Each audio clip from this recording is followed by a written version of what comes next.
Hello friend, SP education में आपका हार्दिक स्वागत है। आज हम लोग विभागीय खाते,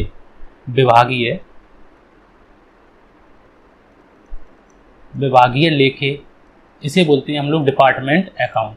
अब डिपार्टमेंट अकाउंट के एमसीक्यू करेंगे, जैसा कि स्टूडेंट ने डिमांड की है कि विभागीय खाते, और उसने कहा था कि दिवाला संबंधी खाते एमसीक्यू लेकर आइए। तो मैंने जो दिवाला संबंधी खाते के एमसीक्यू मैंने कल बना दिए हैं, आप लोग डिस्क्रिप्शन बॉक्स में मैंने लिंक दे दिया है, उनको देख लीजिएगा, क्योंकि एग्जाम में हो सकता है कि उससे ज़्यादा क्वेश्चन आए, इससे थोड़े से कम आ सकते हैं। ठीक है, तो दिवाला संबंधी खाते में बहुत सी चीज़ें हैं जो अभी रह गई हैं, उनको अगर आप लोग देखना चाहते हैं, लेना चाहते हैं, तो मैंने टेलीग्राम चैनल का इसमें लिंक दे रखा है। ठीक है, टेलीग्राम चैनल का इसमें लिंक दे रखा है, तो मैं उसी में कुछ नोट्स बना के डाल दूंगा, जिससे कि आप लोगों को जो चीज़ें रह गई हैं वो एग्जाम के हिसाब से हो जाएं आप लोगों को। ठीक है, तो आप लोग उसमें देख लीजिएगा। तो विभागीय खाते का आज हम लोगों का, इसमें जो विभागीय डिपार्टमेंट अकाउंट है, इसमें एमसीक्यू टाइप नहीं है, क्योंकि मैंने इसमें जो एमसीक्यू टाइप थे नहीं। ठीक है, तो उसमें क्या किया गया, मैंने वन लाइनर नोट लिखे हैं, क्वेश्चन के लिखे हैं और उनके आंसर भी लिखे हैं, तो इससे आप लोगों को एमसीक्यू की तैयारी हो जाएगी। जो वन लाइनर है इनको देखेंगे। ठीक है, अब वन लाइनर में सबसे पहला जो है इसको देखेंगे कि करके हम लोग आराम से इसको सॉल्व करेंगे। ठीक है, तो सबसे पहले लिखा हुआ है कि विभागीय लेखे, और विभागीय लेखे को बोलते हैं डिपार्टमेंट अकाउंट। विभाग की बात करते हैं, अगर हम लोग विभाग को देखते हैं तो एक, जैसे मान लो कि विभाग और शाखा में अंतर पूछा जाता है कि विभाग में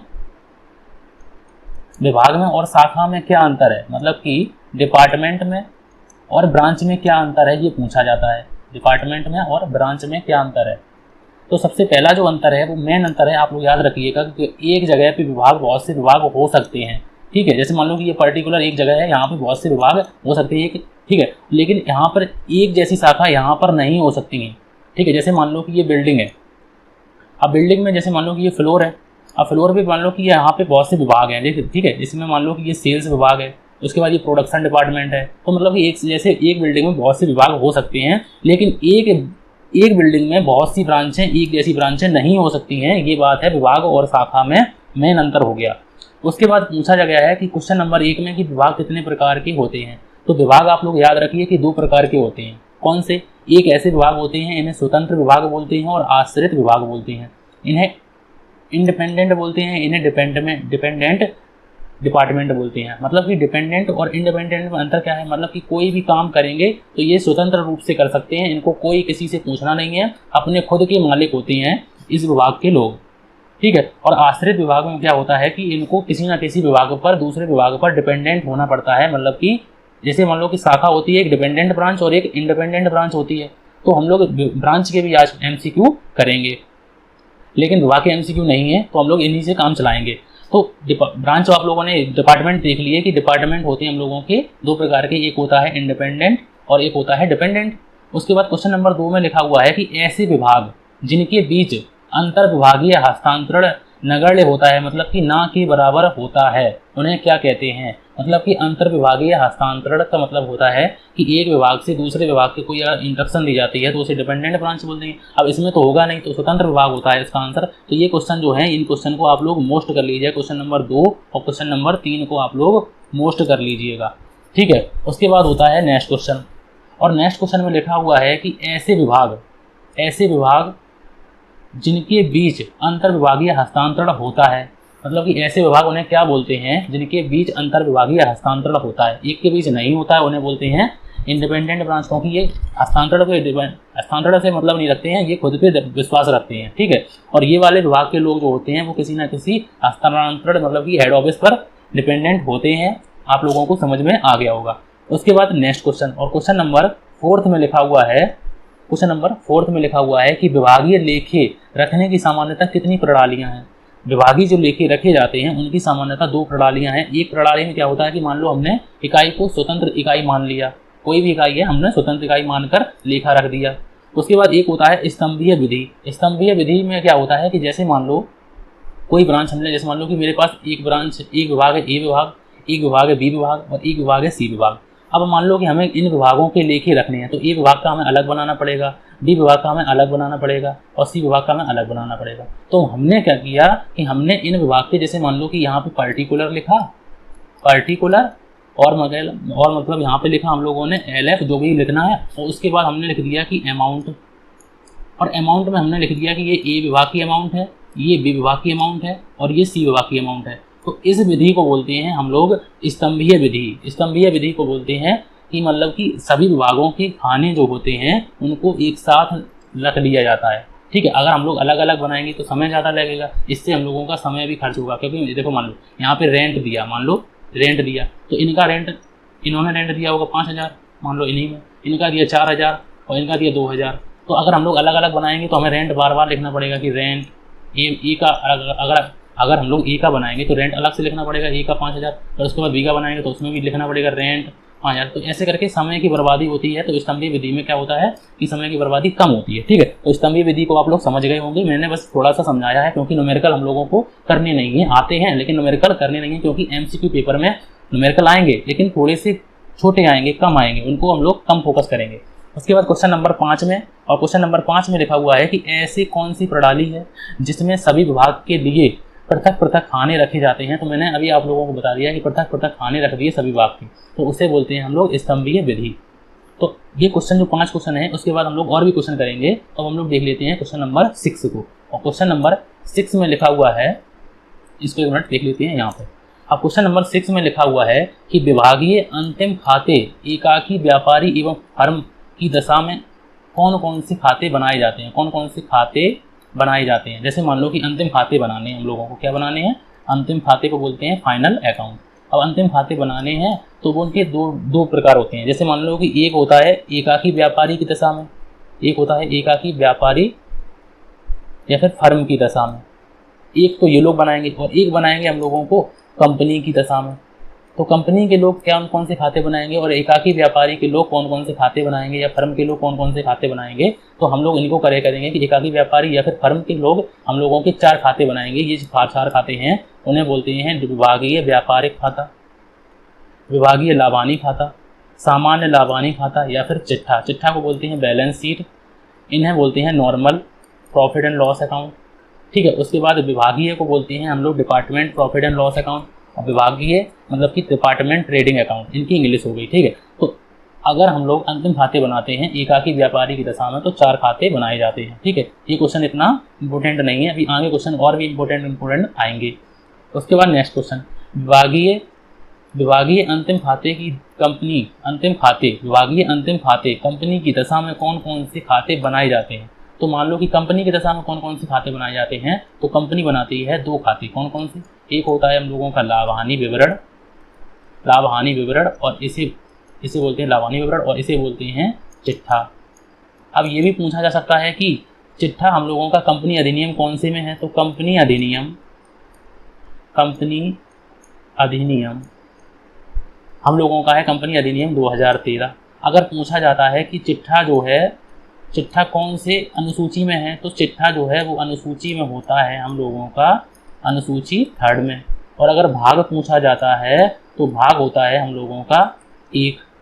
और अगर हम लोगों को चिट्ठा पूछा जाता है तो आप लोग ये बताइए। और अगर हम लोगों से लाभ हानि विवरण पूछा जाता है तो लाभ हानि विवरण पूछा जाता है तो उसे लिखते हैं हम लोग 2 में, भाग 2 में अनुसूची यही रहती है। तो अगर आप लोगों को ये भी एमसीक्यू आप लोगों को तैयार हो गए कि विभागीय अंतिम खाते कंपनी की दशा में लाभ हानि खाता और आर्थिक चिट्ठा बनाती है, ठीक है।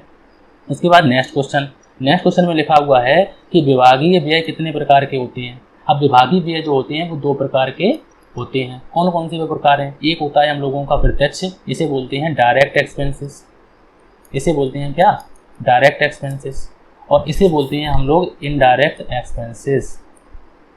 अब इनडायरेक्ट एक्सपेंसेस कौन से होते हैं और डायरेक्ट एक्सपेंसेस कौन से होते हैं। तो ये जो डायरेक्ट एक्सपेंसेस होते हैं ये सीधे प्रोडक्शन से संबंधित होते हैं, ठीक है। ये प्रोडक्शन से संबंधित होते हैं और ये अदर वर्क से संबंधित होते हैं, मतलब ये प्रोडक्शन से संबंधित नहीं होते हैं, ये भी बोल सकते हैं। इनको अप्रत्यक्ष व्यय को संयुक्त व्यय भी कहते हैं। अप्रत्यक्ष व्यय को क्या बोलते हैं, संयुक्त व्यय भी बोलते हैं विभागीय व्यय के प्रकार में, और इसे प्रत्यक्ष व्यय को पृथक व्यय भी बोलते हैं। अब हम लोग संयुक्त व्यय को देखेंगे आगे, ठीक है। उसके बाद नेक्स्ट क्वेश्चन है लिखा हुआ है, ये थोड़े से अलग क्वेश्चन है, इनको भी आप लोग देख लीजिएगा कि प्रत्यक्ष व्यय किस खाते में लिखे जाते हैं, मतलब कौन से खाते में प्रत्यक्ष व्यय को हम लोग लिखते हैं। अब प्रत्यक्ष व्यय जैसे मान लो कि मजदूरी हो गया, ठीक है, मजदूरी हो गया, आंतरिक भाड़ा हो गया, आंतरिक भाड़ा। उसके बाद और भी बहुत सारे व्यय हैं जो प्रत्यक्ष व्यय की श्रेणी में आते हैं। तो प्रत्यक्ष व्यय किस खाते में लिखे जाते हैं, तो आप लोगों को पता होगा कि ट्रेडिंग अकाउंट में लिखे जाते हैं, क्योंकि ये प्रोडक्शन से संबंधित होता है। उसके बाद नेक्स्ट क्वेश्चन, और नेक्स्ट क्वेश्चन में लिखा हुआ है कि अप्रत्यक्ष व्यय इनडायरेक्ट एक्सपेंसेस किस खाते में लिखे जाते हैं, तो आप लोगों को पता है कि वो प्रॉफिट एंड लॉस अकाउंट में लिखे जाते हैं। इनके आंसर हम लोग फटाफट जल्दी से जल्दी करने की कोशिश करते हैं। उसके बाद नेक्स्ट क्वेश्चन, और नेक्स्ट क्वेश्चन में लिखा हुआ है कि संयुक्त व्यय जो है, संयुक्त व्यय को हम लोग किन किन आधार पर बांटते हैं। ठीक है, संयुक्त व्यय को हम लोग किन किन आधारों पर विभाजित किया जा सकता है, तो हम लोगों का एक आधार है बिक्री के आधार पर, एक आधार है क्षेत्रफल के आधार पर, एक आधार है कर्मचारियों की संख्या के आधार पर, एक आधार है हम लोगों का स्कंद के आधार पर, और एक आधार है अन्य के आधार पर। तो इन लोगों को इंग्लिश में बोलते हैं सेल्स अकॉर्डिंग टू सेल्स, मतलब कि बेस ऑन सेल। उसके बाद एरिया के हिसाब से, कर्मचारियों की संख्या के हिसाब से, मतलब कि एम्प्लॉई, मतलब कि मेंबर ऑफ एम्प्लॉई। उसके बाद स्कंद के आधार पर, इसको स्टॉक बोल सकते हैं। तो इनके आधार पर भी हम लोग चर्चा करते हैं। जैसे मान लो कि ये देखो, आप लोगों को मैं समझा देता हूँ कि ये मान लो कि ये एक बड़ी सी बिल्डिंग है। ठीक है, ये बिल्डिंग है पूरी।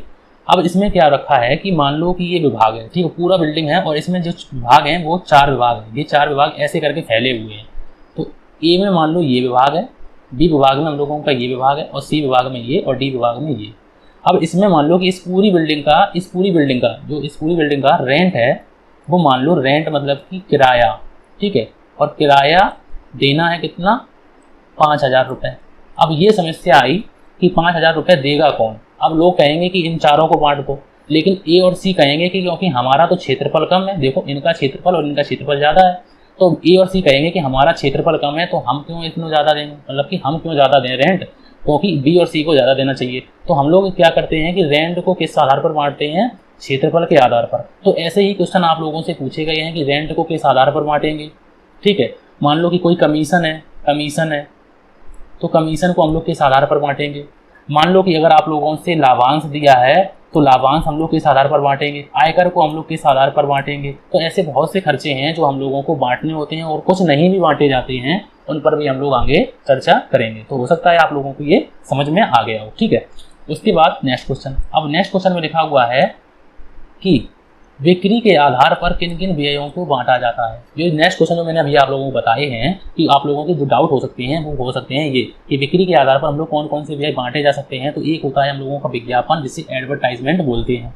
उसके बाद कटौती डिस्काउंट होता है। उसके बाद डूबत ऋण बैड डेट्स होता है। गोदाम भाड़ा, गोदाम का मतलब कि गोडाउन फ्रेट होता है। उसके बाद जावक को मतलब कि आउटवर्ड फ्रेट बोल सकते हैं। बिक्री पर कमीशन, सेल्स ऑन कमीशन बोल सकते हैं। तो इतने प्रकार के जो व्यय हैं वो किस पर बांटे जाते हैं, वो बिक्री पर बांटे जाते हैं, क्योंकि ये बिक्री से संबंधित होते हैं। अब सीधी सी बात है, विज्ञापन क्यों होगा, क्योंकि बिक्री करनी है। विज्ञापन अगर मान लो कि विज्ञापन के 5,000 रुपये व्यय किए, तो ये किस पर आधारित होंगे, बिक्री पर आधारित होंगे। ठीक है, तो आप लोगों को ये समझ में आ गए होंगे, क्योंकि इनको आप लोग देख लीजिएगा कि अच्छी तरीके से, क्योंकि व्यय आधार पूछा जाएगा कि ये किस आधार पर बांटे जाएंगे। ठीक है, और ऐसे भी होते हैं जो नहीं बांटे जा सकते हैं, मतलब कि उनका विभाजन नहीं किया जा सकता। ऐसे भी व्यय को हम लोग आगे देखेंगे। उसके बाद नेक्स्ट क्वेश्चन, और नेक्स्ट क्वेश्चन में लिखा हुआ है कि क्वेश्चन नंबर 13, क्षेत्रफल के आधार पर हम लोग किन व्ययों को बांटा जा सकता है। क्षेत्रफल के आधार पर किन व्ययों को बांटते हैं, ये भी बात है। तो नगर पालिका कर, अब कर लगेगा तो जगह के हिसाब से लगेगा। उसके बाद भवन का किराया मतलब कि एरिया के हिसाब से ही लगेगा। उसके बाद भवन का मरम्मत व्यय, भवन के जैसे मान लो कि मरम्मत कराई है, तो उसका भी क्षेत्रफल के हिसाब से ही मरम्मत आती है। ठीक है, और स्थानीय कर भी हम लोगों के ये सारे के सारे क्षेत्रफल के आधार पर, मतलब कि एरिया के आधार पर बांटे जाएंगे। उसके बाद नेक्स्ट क्वेश्चन, और नेक्स्ट क्वेश्चन में लिखा हुआ है क्वेश्चन नंबर 14, और क्वेश्चन नंबर 14 में लिखा हुआ है कि कर्मचारियों की संख्या के आधार पर किन किन व्ययों को बांटा जाता है। तो श्रम कल्याण में अगर हम कोई खर्चा करते हैं तो वो कर्मचारियों की संख्या के आधार पर बांटा जाएगा। उसके बाद कर्मचारी राज्य बीमा योजना में अगर हम लोग बीमा कराते हैं कर्मचारियों का, तो वो भी हम लोगों का कर्मचारियों की संख्या के आधार पर बांटा जाएगा। अमोद प्रमोद भी हम लोगों का कर्मचारियों की संख्या के आधार पर बांटा जाएगा। तो ऐसे ही करके अगर आप लोगों से दे दिया कि श्रम कल्याण किस आधार पर बांटा जाएगा, उसमें 4 ऑप्शन दे दिए कि बिक्री के आधार पर, क्षेत्रफल के आधार पर, कर्मचारियों की संख्या के आधार पर, या फिर अन्य आधार पर। तो आप लोगों को MCQ ऐसे ही करके दिए जा सकते हैं। आशा कीजिए कि सरल पेपर आए तो अच्छी बात है। ठीक है, लेकिन मैं कोशिश पूरी कर रहा हूँ आप लोगों को डेप्थ में ले जाने की। ठीक है, उसके बाद नेक्स्ट क्वेश्चन, में लिखा हुआ है क्वेश्चन नंबर 15, और क्वेश्चन नंबर 15 में लिखा हुआ है कि यदि प्रश्न में कोई आधार ना दिया हो, तो संयुक्त व्यय जो हैं उनको किस आधार पर बांटा जाता है? संयुक्त व्यय को हम लोग क्या बोलते हैं? अप्रत्यक्ष व्यय भी बोलते हैं। तो संयुक्त व्यय को हम लोग किस आधार पर बांटेंगे, ये सबसे बड़ी प्रॉब्लम है कि अगर मान लो प्रश्न में कोई बात नहीं कही गई है तो हम लोग किस आधार पर बांटेंगे? तो हम लोग बांटेंगे बिक्री के अनुपात पर या बिक्री के आधार पर। ठीक है, आप लोगों का डाउट भी सॉल्व हो गया। उसके बाद नेक्स्ट क्वेश्चन, और नेक्स्ट क्वेश्चन में लिखा हुआ है कि ऐसे व्यय जिनको नहीं बांटा जा सकता वे किस खाते में दर्शाए जाते हैं? ये भी क्वेश्चन आप लोग मोस्ट कर लीजिएगा। ठीक है, कि ऐसे व्यय जिनको हम लोग नहीं बांट सकते उनको हम लोग कहाँ दर्शाएंगे? तो हम लोग सामान्य लाभानी खाते में उनको लिखा जाएगा। ऐसे व्यय जिनको हम लोग नहीं बांट सकते उनको हम लोग कहाँ लिखेंगे? सामान्य लाभानी व्यय में। और अगर आप लोग कहेंगे कि जो हम लोग बांट सकते हैं उनको हम लोग कहाँ लिखेंगे? तो हम लोग उसमें उसको लिखेंगे विभागीय